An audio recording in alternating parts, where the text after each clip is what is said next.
नमस्कार, ABP news में आपका स्वागत है। आज मैं आपको एक ऐसे समाज सेवी और भारतीय जनता पार्टी के वरिष्ठ नेता की तस्वीर दिखाने जा रही हूं जो किसी परिचय के मोहताज नहीं। भारतीय जनता पार्टी के समाज सेवी युवा नेता मानसिंह गंगवाल जी, एससी मोर्चा कोषाध्यक्ष भारी जिला मंगोलपुरी विधानसभा, जिन्होंने भारतीय जनता पार्टी के लिए अपना तन मन धन सब कुछ लगा दिया है, वह लगातार जनता की सेवा के लिए सदैव तैयार रहते हैं। विधानसभा के अंदर एक मिसाल कायम है, लगातार दिन रात जनता की सेवा करते हैं, जनता के बीच में रहकर उनके दुख दर्द को समझकर निस्वार्थ भाव से कार्य करते हैं। आप देख रहे हैं एबीपी न्यूज़। शाहिद वसीम खान के साथ नई दिल्ली। दर्शकों, एक जो आपका स्वागत है। इस समय आपको सीधा तस्वीर दिखा रहा हूँ मंगोलपुरी से। हमारे साथ मौजूद हैं भारतीय जनता पार्टी के ऐसे समाज सेवी नेता जो किसी परिचय के मोहताज नहीं। हमारे साथ मौजूद हैं मान सिंह जी। सबसे पहले स्वागत आपका एबीपी न्यूज़ चैनल में। आपको भी धन्यवाद सभी का। पहले तो मैं हमारे जो आज नवरात्रे आज से चालू हुए हैं, तो मैं माता वैष्णो देवी को नमन करता हूँ और सभी को हमारे शिशु नेतृत्व की तरफ से, प्रधानमंत्री जी की ओर से, पूरी पार्टी की ओर से, पूरी भारतीय जनता पार्टी की ओर से सभी को नवरात्रों की शुभकामनाएं। और फिर मैं कहूँगा कि हमारे जो प्रधानमंत्री है, जिनका सेवा पखवाड़ा चल रहा है इस टाइम, तो हमें सबको सेवा में लगना है। सेवा पखवाड़े का मतलब जो हमारे प्रधानमंत्री जी नरेंद्र मोदी जी कहते हैं कि भाई मेरा जन्मदिन ना मना के आप लोगों की सेवा करें, आपको सेवा करना है। तो सेवा क्या है कि नर ही नारायण है, नर सेवा ही नारायण सेवा है। अगर आप कहीं पैसा व्यर्थ करते हो, किसी नर की सेवा करो तो वो आपके साथ रहेगा। तो नर सेवा ही नारायण सेवा है। साथियों, मैं आप सबसे कहता हूँ, ये हमारे मोदी जी के वचन है कि नर सेवा ही नारायण सेवा है। मैं आज बात करूंगा मंगोलपुर विधानसभा की। यहाँ से राजकुमार चौहान जी विधायक हैं, उसके बारे में क्या कहेंगे? लगातार वो समाज के लिए सेवा कर रहे हैं, जनता की सेवा कर रहे हैं, क्या कहना चाहेंगे उसके लिए? राजकुमार चौहान जी, देखो, हमने बड़ी मेहनत करके पहली बार हमारी ये सीट निकली है और राजकुमार चौहान जी अनुभव है, जीते हुए हैं, यहाँ से हमने जिताया है। हमने तन मन धन सारी टीम ने, ये सारा श्रेय जाता है शिशु नेतृत्व। जी, मैं आज सबसे पहले बात करूंगा, हमने अपने एबीपी चैनल के माध्यम से सर्वे किया। लगातार आपने भारतीय जनता पार्टी के लिए अपना तन मन धन सबको लगाया। मान सिंह जी, किस तरीके से मोदी जी की नीतियों को जन जन तक पहुंचाया? क्योंकि बहुत मुश्किल काम था, बहुत कठिन काम था, क्योंकि दिल्ली के अंदर में आम आदमी पार्टी की 11 साल से पूर्ण बहुमत की सरकार थी। तो किस तरीके से मोदी जी की नीतियों को जन जन तक पहुंचाया आपने? मैं मोदी जी की जो नीति थी और जो मोदी जी के विचार थे, तो हमें जो आगे से आदेश मिला भी कहीं कुछ काम नहीं हो रहा था, तो हमने उनकी जो मोदी जी की नीति को हर जगह, हर गली में, हर मोहल्ले में अपनी टुकड़ियां बना बना के अपने कार्यकर्ताओं को अलग अलग दिशा में भेज के और हमने उनका प्रचार प्रसार किया। और हमारे मोदी जी को जो चाहने वाले, हमने झुग्गी बस्तियों में प्रवास किया, हमने एक एक झुग्गी में जाके अच्छा प्रवास किया, सब झुग्गी बस्तियों में गए। तो पुनर्वास कॉलोनियों में ऐसा नहीं है कि हमको अब की बार हमको हिंदुओं ने वोट दिया है। साथियों, मैं कहना चाहता हूं कि मुस्लिम कौम भी हमारे साथ थी। ऐसा नहीं है कि मुस्लिमों ने हमें वोट नहीं दिया। और हमारा जो टारगेट था, मैंने पहले भी कहा था कि जब हम इसकी तैयारी कर रहे थे तो हम 52 और 50 सीट पे थे। मैंने 52 का आंकड़ा लोगों को दिया था कि हम 52 सीटों पे आ रहे हैं, 52 सीटें हमारी जीत रहे हैं, जिसमें हमारी एक मंगोलपुर सुल्तानपुरी सीट कटी है, वो हमारी जीती हुई, कुछ वोटों से हम रह गए।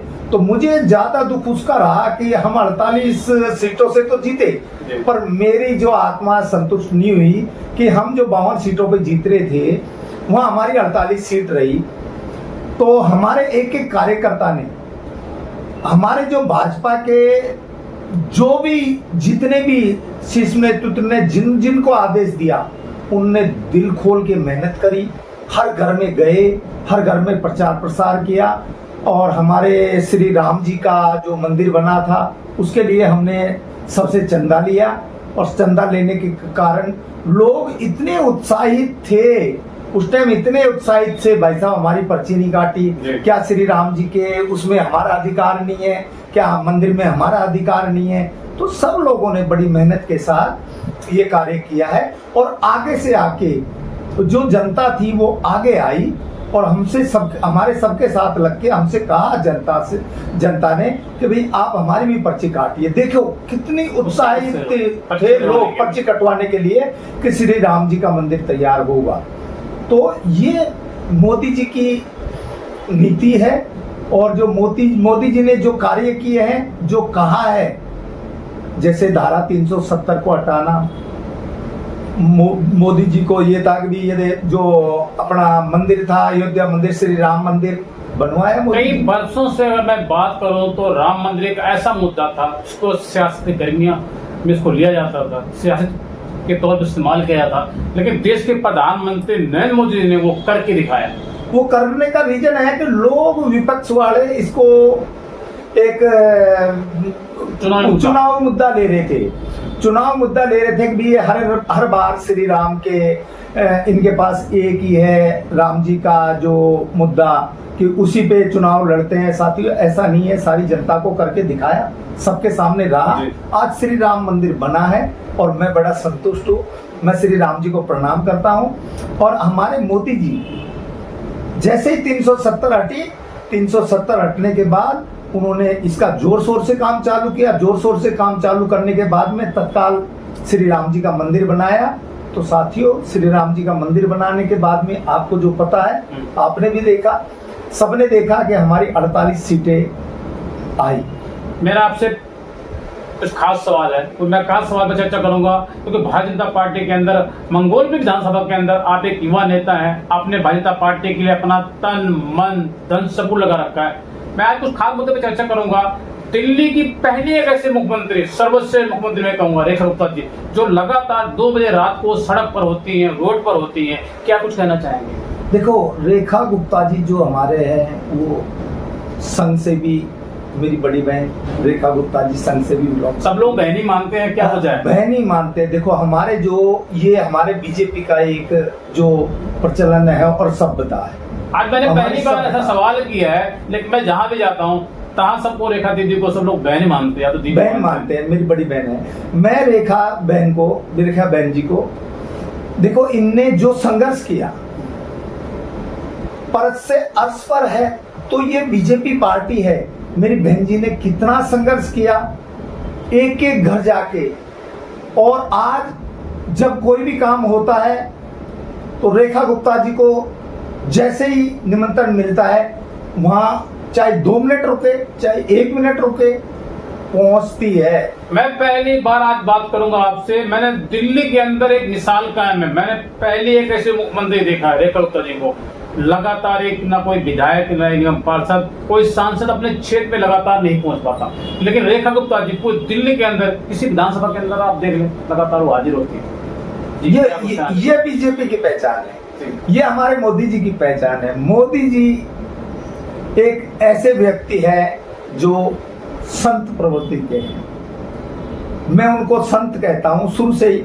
मोदी जी एक संत प्रवृत्ति के आदमी है, जिनको किसी चीज का कोई लालच नहीं है और वो खाली आदमी की शक्ल देख के काम नहीं करते। हमारे मोदी जी जो काम करते हैं वो आदमी की मेहनत देख के काम करते हैं, और मैं इसी बात से ज्यादा प्रोत्साहित हूं कि मैं मोदी जी को इसीलिए ज्यादा चाहता हूं। मोदी जी हमारे सबके लिए ऐसा कुछ निकाल के लाते हैं, ऐसा जादू करते हैं कि पीछे बैठने वाले को आगे कर देते हैं, आगे बैठने वाले को पीछे। तो ये हमारे मोदी जी की खासियत है। मैं आज कुछ खास बातों पर चर्चा करूंगा। दिल्ली की मुख्यमंत्री रेखा गुप्ता जी, हमारे चैनल पर इंटरव्यू चल रहा है, रेखा गुप्ता जी ने कहा आम आदमी पार्टी ने जो कहा था कि ना हम गाड़ी लेंगे ना बंगला लेंगे, कुछ नहीं लेंगे, लेकिन रेखा गुप्ता जी कह रही हैं कि उन्होंने गाड़ी भी लिया, बंगला भी लिया, भर भर के सब कुछ लिया। क्या दिल्ली की मुख्यमंत्री रेखा गुप्ता जी कह रही हो सही कह रही है? बिल्कुल सच्चाई है। देखो शीश महल कितना तगड़ा बनाया हुआ था उन्होंने। गोल्ड की जो सीटें थी 28 सीटें, जो अपने सोने की जो गोल्ड की लैट्रिन करने की सीटें, यार ऐसी जगह को तो बकस दो केजरीवाल जी, ऐसी चीजों को तो बकस दो। जो गोल्ड है हमारी माता बहनें अपने सिर पे लगाती है, अपने सुहाग के लिए रखती है, उनको आप यार गंदी जगह पे डाल रहे हो। ऐसा तो मत करो। देखो, एक के बजाय एक शराब की बोतल फ्री, तो ये महिलाओं का अपमान हुआ, जिनको मां मानते थे, अपनी बेटी मानते थे, अपमान हुआ उनको। महिलाओं का अपमान तो महिलाएं घर से बेघर हो गई। उन्होंने लोगों ने जब 2 बोतल मिलेगी, एक के बदले एक फ्री मिलेगी, तो उन्होंने तो काम पे जाना ही बंद कर दिया। उन्होंने काम पे जाना बंद कर दिया। इतने घर उजाड़े उन्होंने, कितने आदमियों की मौत हो गई दारू पी के। मैं आपको कुछ खास तौर पर चर्चा करूंगा। दिल्ली के अंदर में जिस तरीके से विकास हो रहा बुलेट ट्रेन के तरीके से, क्या अगले 5 साल इसी बुलेट ट्रेन के तरीके से विकास होगा? नहीं, बुलेट ट्रेन की स्पीड भी कम है। अच्छा। जो बीजेपी का विकास है वो बहुत स्पीड से होता है। आपने कहा बुलेट ट्रेन, मैं कह रहा हूँ प्लेन की तरह, जैसे फ्लाइट चलती है हमारी, बुलेट ट्रेन की स्पीड अगर 200 की होगी तो हम 700 की स्पीड में काम करके दिखाएंगे। ये हमारी बहन जी का कहना है और ये नरेंद्र मोदी जी का कहना है। हम आपको जैसे 200 की स्पीड में अभी काम चल रहा है रेखा गुप्ता जी के अंडर में, रेखा गुप्ता जी उसको, मुख्यमंत्री जी उसको 700 की स्पीड में ले जाएगी। ये मेरा चैलेंज है और मैं छाती ठोक के कहता हूं। और बहन जी के लिए हम तन मन धन सब चीज से लगे हैं। अगर हमारे प्रधानमंत्री जी और हमारे मुख्यमंत्री जी हमें एक बार एक आदेश देती है तो हम उसको कान खोल के सुनते और उसी स्पीड से हम काम में लग जाते हैं। तो दर्शकों, मैं आपको सी तस्वीर दिखा रहा हूँ मंगोलपुरी से।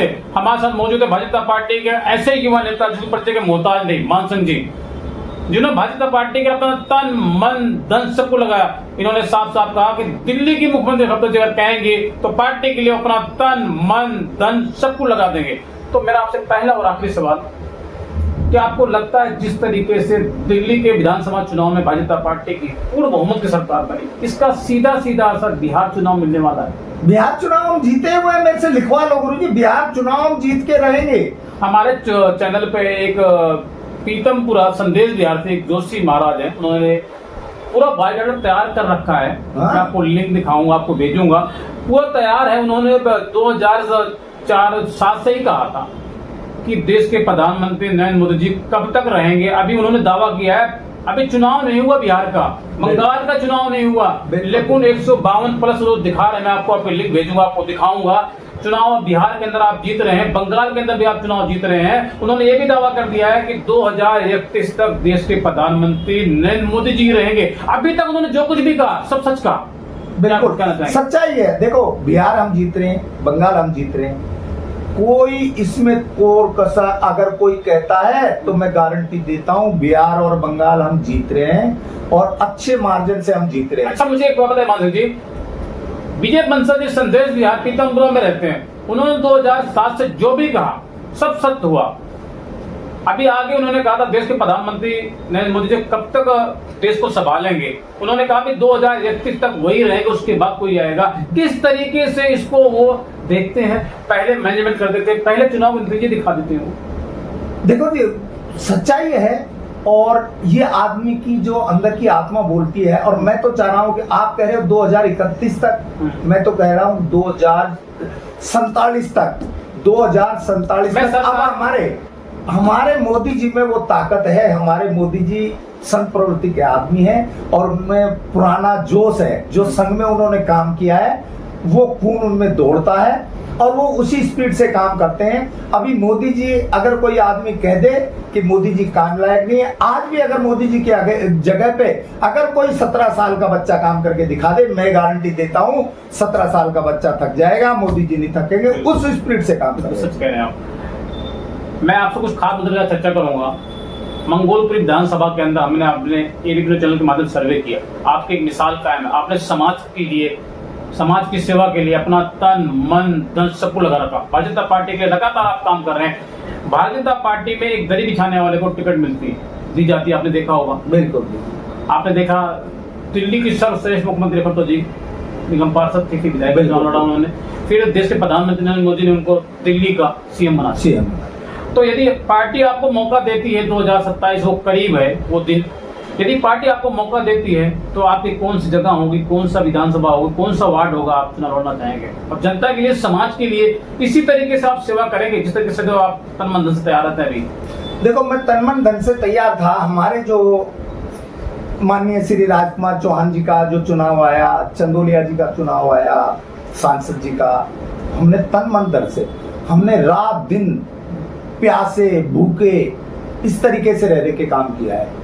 जहां रात को हमने 3-3 बजे 4-4 बजे दुकानें खुलवाई है, 2-2 बजे रात को दुकानें खुलवाई है हमने पानी पीने के लिए। गर्मियों का मौसम था, चंदोलिया जी के समय में, सांसद जी के समय में, तो हमने 2-2 3-3 बजे पानी के कैंपर मंगवा के, पानी की बोतलें ले लेके दुकानें खुलवा के और हैंगर। मानसिंह जी, मेरा आपसे सीधा सवाल है, जिस तरीके से आपने समाज की सेवा करी, भारतीय जनता पार्टी के आपने अपना तन मन धन सबको लगा दिया, भारतीय जनता पार्टी के अंदर एक दरी बिछाने वाले को टिकट मिलती है, आपको पता है। बिल्कुल। जिस तरीके से हमने अपने एबीपी चैनल के माध्यम से सर्वे किया, मंगोलपुर विधानसभा के अंदर आपकी मिसाल कायम, आपको एक बच्चा जानता है, आपने किस तरीके से समाज के दिल में जगह बनाई, उसके बारे में बताएं। आप यदि चुनाव लड़ेंगे तो चुनाव जीत जाते हैं, तो क्या इसी तरीके से आप समाज की सेवा करेंगे जिस तरीके अभी कर रहे हैं आप? नहीं, मैं चुनाव जीतूंगा तो मैं बल्कि और पब्लिक के अंदर ज्यादा जाऊंगा। बहुत बढ़िया। देखो, ये क्या है कि चुनाव जीतना एक बड़ी बात नहीं है और चुनाव जीत के घर बैठना सबसे बड़ी बात है। बहुत बढ़िया। तो मैं कहना चाहूंगा, चुनाव जीतने के बाद में जो आदमी के कंधों पे जिम्मेवारी होती है उसको आदमी को निभानी चाहिए। और अगर शिष्य नेतृत्व हमें अगर जिम्मेवारी देगा तो उस जिम्मेवारी को, उस वजन को उठाने के लिए हम तैयार हैं और हम इस स्पीड से, ज्यादा स्पीड से काम करेंगे। आज भी मुझे कोई मेरा कार्यकर्ता याद करता है, दिन को रात को मैं 2-2 3-3 बजे जाता हूँ, 2 बजे कभी थाने में, कभी हॉस्पिटल में, काफी लोगों को इलाज नहीं मिलता, काफी लोगों के थाने में सुनवाई नहीं होती। परसों भी मेरा जो मंगोलपुरी थाने में जो विवाद हुआ था, हमारे एक कार्यकर्ताओं को पुलिस वालों ने गाली काटी थी। हम तीनों बाप बेटों ने जैसे संघर्ष किया, वीडियो में आपको दिखाऊंगा और मैं आपको वीडियो दूंगा कि हमारी बहन से और हमारे कार्यकर्ताओं से पुलिस ने किस तरीके का जो वो व्यवहार किया। तो ये चीजें सारी, तो इसीलिए पब्लिक हमारे साथ है और हम पब्लिक के साथ हैं। जहां जहां हमारी जो जनता रहेगी, हम जनता में बैठने वाले आदमी हैं, हम नेता लोग नहीं है, हम खाली मोदी जी के सिपाही हैं और हम मोदी जी के नीचे काम करने वाले आदमी हैं और हम ये काम करते रहेंगे। तो दर्शकों, मैं आपको सिर्फ तस्वीर दिखा रहा हूँ। हमारे साथ मौजूद है भारतीय जनता पार्टी का समाज सेवी नेता जो परिचय के मोहताज नहीं, हमारे साथ मौजूद है मानसिंह जी, कोषाध्यक्ष भारतीय जनता पार्टी के शिव मोर्चा के, जिन्होंने कहा कि देश के प्रधानमंत्री नरेंद्र मोदी जी के लिए, भारतीय जनता पार्टी के लिए अपना तन मन धन सबको लगा देंगे। आप देख रहे हैं एबीपी न्यूज। नमस्कार।